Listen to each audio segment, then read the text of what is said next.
Well, it's almost time to return to Japan, and I'm not especially looking forward to it, if I'm perfectly honest with you. One of the reasons is, just the whole traveling thing and how much of a pain that is. Still got packing to do, and all that kind of stuff, which is a nuisance, and not looking forward to going, through all the security thing and the getting there and the catching the connecting flight and all that kind of stuff. And then there's the concern about traveling with my daughter, who's changed since we brought her over here. I mean, when we brought her over here, she was very, just sitting on the plane and just not doing much really, looking at people, smiling at people. It was easy to eat food because she wasn't grabbing things yet. So we were a bit worried. Oh, and she wasn't crawling everywhere. So we were a bit worried, how is this going to turn out?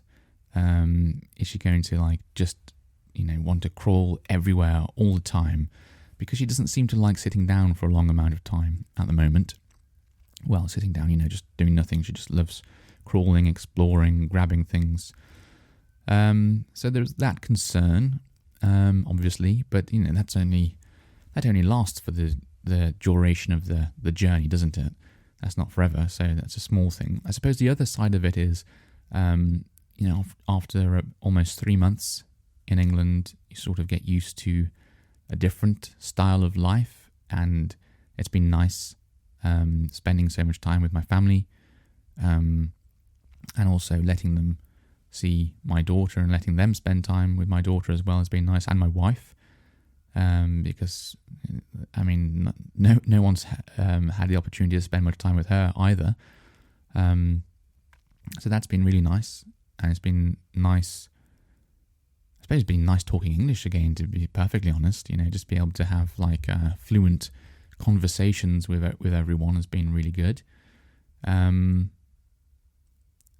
But I suppose, other than that, I suppose I'm thinking about the life that I'm going back to, and the place I'm going back to, and I'm just not feeling that enthusiastic about going back. I suppose there's a part of me that sort of feels like I've been in Japan for, 2.5 years, and maybe I've done Japan. I finished Japan, and I'm ready to stay in England now. So perhaps that's the reason. I don't know. I sort of feel like I could just stop in England, to be honest. I don't have that desire to go. Or maybe it's just because I've not long come from Japan. I don't feel any particular desire to go back so soon. That's possibly it. But yeah, I'll have to see how I'm feeling about it when I actually get over there. I can't remember if I mentioned this, but that security camera that I talked about a while ago, that Ring camera that I said that I'd never use indoors because I didn't think they were secure.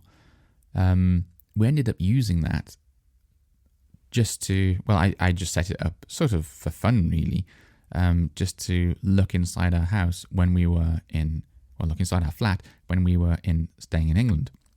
If someone did manage to get into the camera, or one of the employees of Ring decides to look at our camera as they can, they'll just see an empty flat.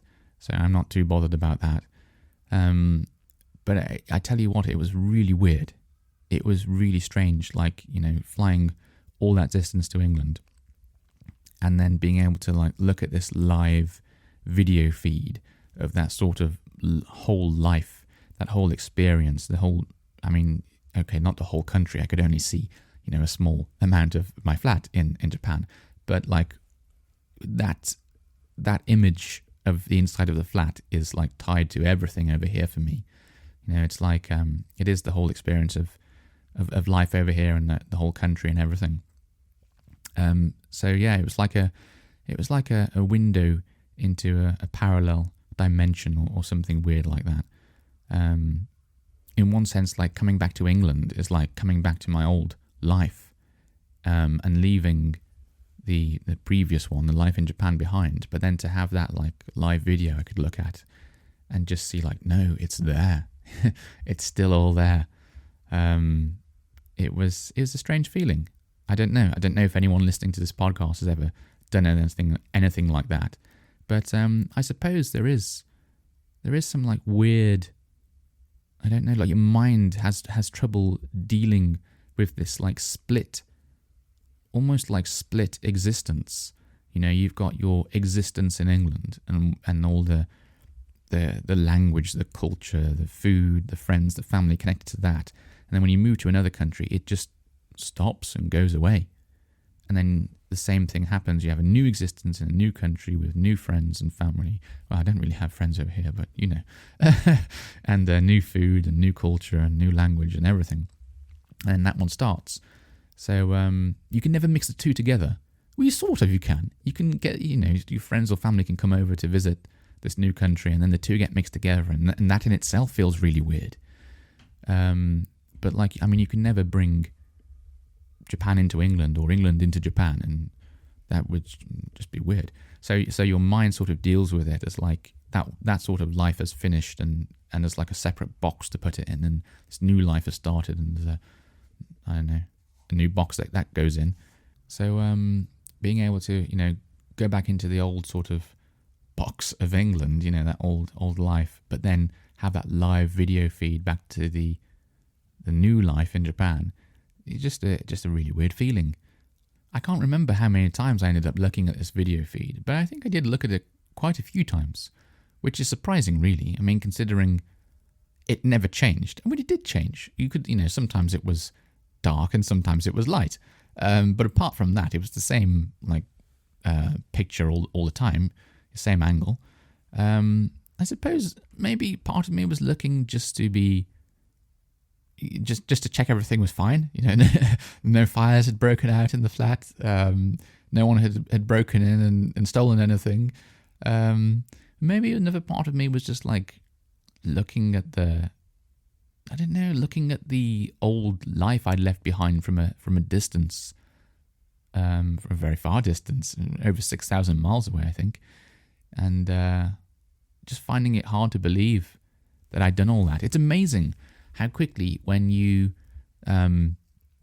like leave your new life behind and just go back to your old country, your home country, even if it was just for a short amount of time, how quickly you sort of adjust back into your old lifestyle. It's what feels familiar to you, and very quickly this however long you've spent in another country just sort of feels like a dream somehow. It just sort of feels like it was a long time ago, even though it wasn't. That's strange as well. I think the brain has a really hard time struggling with all of these concepts. But it's not something that we've been used to, is it really? I mean, we haven't been flying around the world so quickly for such a long time. So yeah, I suppose it is sort of difficult to grasp, or difficult to process properly. But yeah, like I said, I'm not over the moon, which over the moon means like really happy. So I'm not over the moon about going back to Japan, and I think that's one of the first times I've felt this way, almost. I mean, normally, like a trip, you know, having a flight ready to Japan was like an amazingly exciting time for me when I was visiting as a tourist. You know, it's like, wow, I'm going to go back to Japan and it's going to be amazing. There's all these things I'm going to do and all this food I'm going to eat. And yeah, it used to feel like this, like I'd be, I don't know, breaking out of my old life and or saying goodbye to some like dull, cold weather or sort of boring existence, and then just do all this exciting stuff all of a sudden. So I used to really look forward to it. But the last time I came to Japan, actually, no, that would have been not the last time. The last time I came to Japan, actually, which was the when I was due to start my new life over here. that was a bit like mixed emotions that time. That was like, yes, I'm looking forward to it, and no, I'm not looking forward to it. I'm not looking forward to saying goodbye to everyone, and I'm not sure, should I be doing this? Should I not be doing this? All so many different questions back then. But I think like the last time I went back, returned to Japan, and this time have been different, very different. But I think any country that you sort of visit when you're visiting as a tourist is fun. I mean, you're going on holiday, aren't you? You're going to explore something or do something you enjoy. You've got time off work, unless you're visiting for a work-related reason, in which case it's probably not very fun. But normally, yeah, you're going to do something fun. But when you're returning to a life back in a different country, you're returning to all of the difficulties that go with living your life anywhere in the world, whatever country it is. So it's not really exciting anymore, I have to say that. And like I say, it's a lot more prominent, a lot more obvious, the things that I am going to be leaving behind this time. So, I guess the next podcast I'll be speaking to you from Japan. So until then, bye-bye.